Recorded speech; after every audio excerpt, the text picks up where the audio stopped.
Nikol Paşinyanın vətəninə səfərinin ilk kadrları çox təsirlidir və birmənalı deyil. Global Influence xəbər verir ki, bunu politoloq Hak Martirosyan yazıb.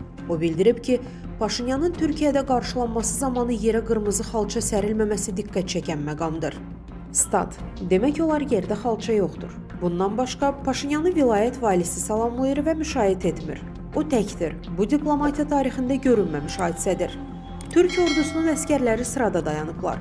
Ermənistanın lideri isə başını aşağı salıb onları salamlayır.